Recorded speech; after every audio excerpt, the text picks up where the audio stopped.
सभी को जय हिंद। आज चर्चा करते हैं यूपीटीटी 2014 के जूनियर पेपर में पूछे गए एसएसटी के प्रश्नों पर। क्वेश्चन नंबर 120 है, त्रिपिटक ग्रंथ किस धर्म से संबंधित है?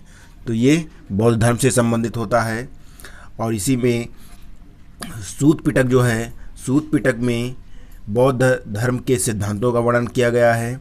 विनय पिटक में बौद्ध संघ के नियमों का वर्णन किया गया है और अधिधम्म पिटक में बौद्ध दर्शन का वर्णन किया गया है।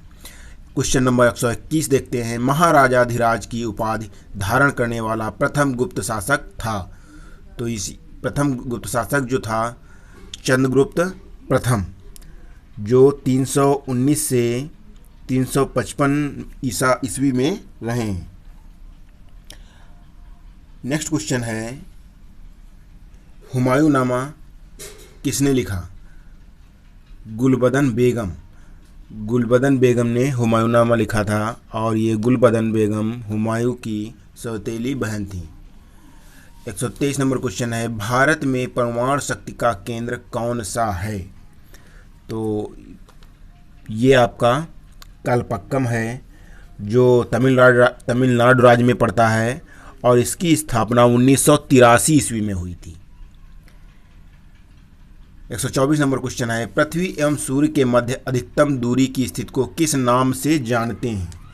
तो किस नाम से जानते हैं? वो अपसौर है, अपसौर के नाम से जानते हैं। और 4 जुलाई को ये घटना घटित होती है, जिसे अंग्रेजी में एफेलियम भी कहते हैं।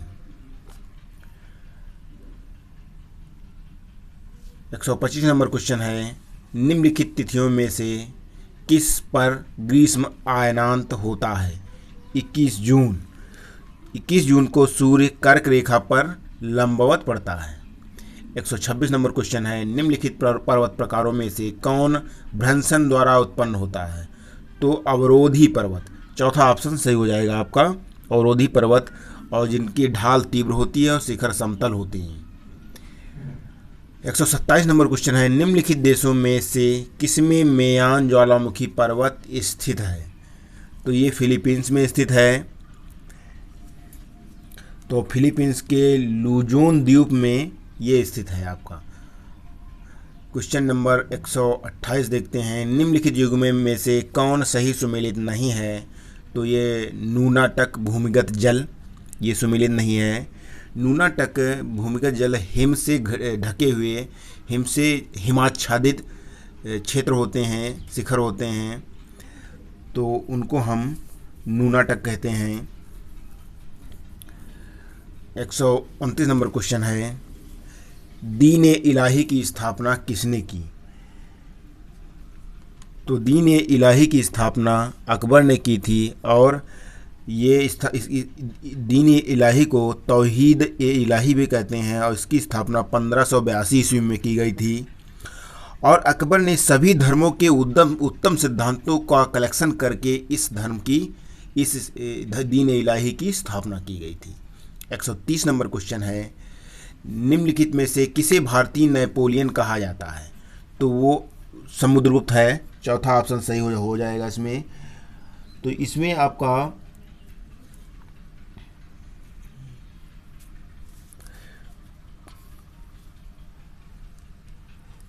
इतिहासकार विंसेंट स्मिथ ने ऐसी भारतीय नेपोलियन की उपाधि दी थी समुद्रगुप्त को। 131 नंबर क्वेश्चन देखते हैं,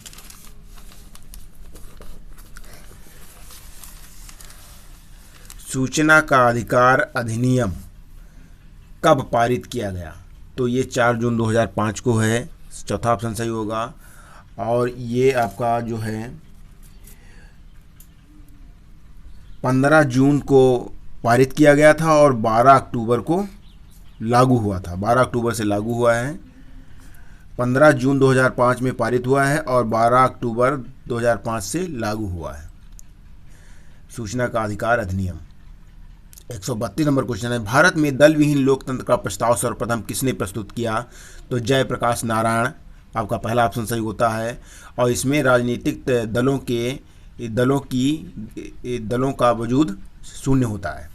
133 नंबर क्वेश्चन है, संविधान में मूल कर्तव्यों को किस समिति की अनुशंसा पर शामिल किया गया है? तो वह है स्वर्ण सिंह समिति, तीसरा ऑप्शन सही होता है। तो इसमें मूल तत्व जो हैं, मूल कर्तव्य हैं, इनको संविधान के 42वें संशोधन 1976 में हुआ था, स्वर्ण सिंह की समिति से मूल जो हैं आपके मूल कर्तव्यों को लागू किया गया था, बनाया गया था। 134 नंबर क्वेश्चन है, वित्त आयोग के गठन का प्रावधान भारतीय संविधान के किस अनुच्छेद में है? तो ये आपका अनुच्छेद 280 है और प्रत्येक 5 वर्ष बाद राष्ट्रपति के अनुमोदन पर इसका रिवीजन होता है, रिवाइज किया जाता है। 135 नंबर क्वेश्चन है, संवैधानिक प्रश्नों की सुनवाई निम्न में से कितने न्यायाधीश करते हैं? तो वो 5 होते हैं, पहला ऑप्शन सही होता है। जैसे अयोध्या में राम जी का मंदिर की सुनवाई हुई थी, तो उसमें आपके 5 न्यायाधीश होते हैं। 136 नंबर क्वेश्चन है, लोक अदालत द्वारा पहली बार मुकदमों की सुनवाई कब की गई? तो 6 अक्टूबर 1985 में दिल्ली में सुनवाई की गई थी पहला ऑप्शन आपका सही होता है। 137 नंबर क्वेश्चन है, संविधान सभा किसके अंतर्गत स्थापित की गई थी? तो संविधान सभा आपके कैबिनेट मिशन प्लान के अंतर्गत स्थापित की गई थी, जो कि नवंबर 1946 में हुई थी। 138 नंबर क्वेश्चन है, दक्षिण के किस देश में संविधान निर्मात्री सभा का हाल में चुनाव हुआ है? तो वो है नेपाल, पर दूसरा ऑप्शन आपका सही होता है। 139 नंबर क्वेश्चन है, बिजली चमक एवं मेघ गर्जन विशेषताएं हैं? तो वो 6 क्षोभ मंडल की होती हैं, पहला ऑप्शन सही होता है आपका। क्षोभ मंडल में मौसम से संबंधित घटनाएं, आंधी, पानी, वर्षा, तूफान, सभी कुछ घटनाएं क्षोभ मंडल में ही घटित होती हैं, और ये आपका पहला ही मंडल होता है। और समताप मंडल की ऊपरी परत में ओजोन लेयर पाई जाती है, ये भी क्वेश्चन खूब पूछा गया है। 140 नंबर क्वेश्चन देखिए, निम्नलिखित में से कौन सी शीत महासागरीय धारा है? तो वो है बेंगुएला धारा, तो ये आपका तीसरा ऑप्शन सही होगा। और ये अटलांटिक सागर की ठंडी धारा होती है, इसीलिए कहा गया है शीत महासागरीय धारा। 141 नंबर क्वेश्चन देखते हैं, क्रमिक पुस्तक मालिका इन्होंने लिखी? तो पंडित वीना भातखंडे ने लिखी है, पहला ऑप्शन सही होता है। और पंडित वीना भातखंडे का पूरा नाम पुनरुद्वारक विष्णु नारायण भातखंडे है, और इनकी अन्य भी रचनाएं हैं। और एक क्वेश्चन नंबर 142 देखते हैं, इनमें एक संधि प्रकाश राग है? तो यह भैरव है, दूसरा ऑप्शन सही होता है। 143 नंबर क्वेश्चन है, इनमें एक संगीतमय माना जाता है? तो वह है सामवेद, दूसरा ऑप्शन सबका सही होता है। 144 नंबर क्वेश्चन है, अल्फांसो एक प्रचलित किस्म है आम की?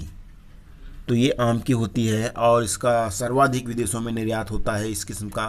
पहाड़ी क्षेत्रों में बाग लगाने की कौन सी विधि अपनाई जाती है? वह कंटूर विधि है, और इसमें सीढ़ीनुमा खेत बनाए जाते हैं और उन्हीं में फल या फसल की जाती हैं, फलों की बागवानी की जाती है। 146 नंबर क्वेश्चन है, जेली बनाने के लिए अति आवश्यक है?